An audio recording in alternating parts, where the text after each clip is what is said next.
from Maharashtra. The Devendra Fadnavis government has accorded the status of adventure sport to the religious festival of Dahi Handi. The state government has also made it a round-the-year sport.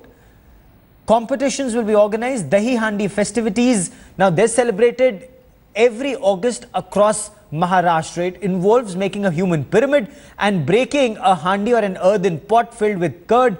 And this is tied at a height. Of course, the height has now been fixed. This event reflects the legend of Bal Krishna or Lord Krishna stealing butter in Vrindavan. Now, Maharashtra Sports Minister Vinod Tavade has said that all safety norms are being put in place. They've been discussed with the Dahi Handi organizers, 12 to 15 tier. They will be only, there'll be a 12 to 15 tier pyramid, not more than that. And a signed no objection certificate will be taken from parents. What has also been decided that children below the age of 12 will not be allowed to participate. There, of course, is no limit on the number of pyramids that can be formed. Now, India Today's Kamlesh Sutar now joins me with the latest. Kamlesh, there are many who say that making this an adventure sport could be extremely dangerous. Take us through both the pros and cons.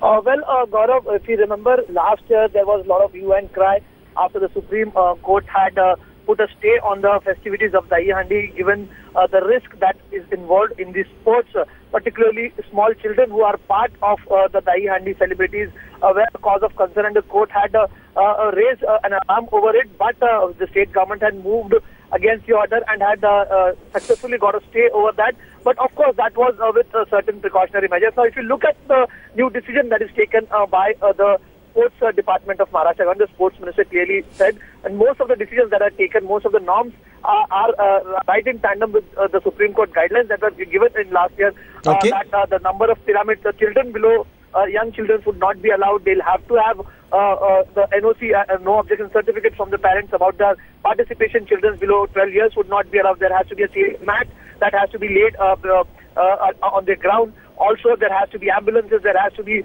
safety gears, headgears that has to be provided. So all these safety norms have to be in place. Why has the Maharashtra administration, why has the Maharashtra government decided to make this an adventure sport? That is the main reason behind this is because there is given the festivities in Mumbai, particularly on the day of Janmashtami, it takes a toll on the Govinda. We have seen in last few years, rather that every year there are several Govindas who get injured. There are even deaths that are reported, and there were calls from activists also to ban the festivities. But since it involves religious sentiments as well, the government finding a mid-path, finding a midway, keeping the festivities and the religious sentiments in mind, but also by giving it an adventure, the status of adventure sports. The state says that it will be monitored as a sporting body. There will be an association that will be monitoring all the activities. And the state government, since it's a sporting body, it can monitor and regulate the festivities. But Gaurav, having said that, it appears to be very vague at this point, because you'll have to have a monitoring agencies. How will that be implemented? The state government is clueless about it. Whether the NOCs that will be furnished by the parents, the authenticity needs to be questioned. There are several questions that are being raised. For now, the state government has only gone ahead to announce it without any monitoring agency or monitoring system to keep a tab on the dangers that are involved in the sport.